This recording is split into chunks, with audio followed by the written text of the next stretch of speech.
El expresidente Ernesto Zedillo, viviendo en Estados Unidos y dando clases de democracia y libertad a los gobiernos latinoamericanos, sentado en la misma mesa con José María Aznar, Sergio Moro y Felipe Calderón, impartiendo lecciones a gobiernos populistas y diciendo que las de AMLO son recetas del pasado.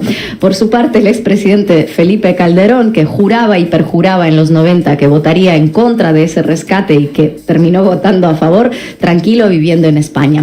Carlos Salinas de Gortari, cuyos shots económicos causaron el efecto tequila, es ciudadano español desde 2022.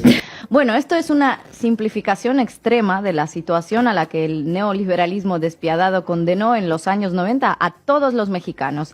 Y ahora algunos mexicanos ven el reflejo de eso mismo en la nueva Argentina anarcocapitalista y libertaria. Hoy Gina Fino Génova nos hace una breve introducción al neoliberalismo salvaje que aplicaron Carlos Salinas de Gortari y Ernesto Zedillo, entre otros, en México, y que está calcando Javier Milei de la mano de su ministro de Economía macrista, Luis Caputo, en Argentina. Un conjunto de medidas económicas que mejoran las condiciones de vida de una docena de empresarios y bancos a costa de tu bienestar, el de tus padres, el de tus hijos y el de tus nietos incluso. 3 o 4 generaciones jodidas por el precio de una gran oferta de Milei.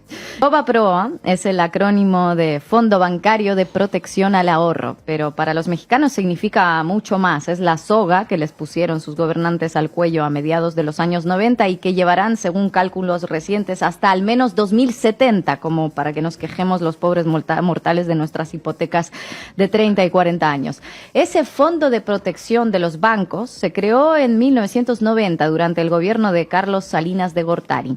La idea fue muy simple: crear una suerte de hucha que se nutriría de los aportes de contribuyentes mexicanos y que se usaría en caso de crisis para rescatar a bancos y de esa manera pues proteger los ahorros de los clientes de esos bancos, de los inversores, claro. 4 años después, en 1994, como resultado de las políticas económicas neoliberales de Carlos Salinas de Gortari, llega una crisis gorda. Para que se entienda su potencia, se le denominó el efecto tequila, y los que alguna vez sufrieron de resaca por beber tequila en exceso lo entenderán.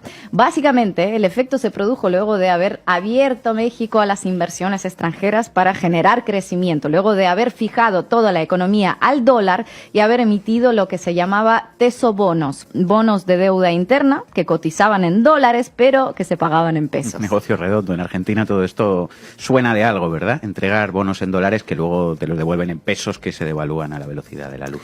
Así es, la banca mexicana se endeudó en dólares y llegó un momento en el que la cacareada confianza de los mercados empezó a descender. Así que el peso mexicano se devaluó un 300%, la inflación se disparó y ahí es cuando al nuevo presidente priista, Ernesto Zedillo, se le ocurre cómo devolverles la solvencia a los bancos. Y aquí es donde empieza el periplo del uso del dinero del FOBAPROA, ¿no?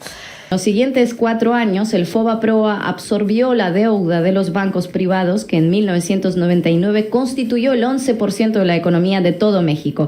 Llegó a 552,000 millones de pesos. En los años posteriores siguió creciendo porque, claro, los bancos y empresas privadas se cobraron con dinero público las deudas que se contrajeron entre ellos y posteriormente fueron a la bancarrota. Los intereses, las comisiones y su propia deuda se quedaron para que lo pagaran los demás.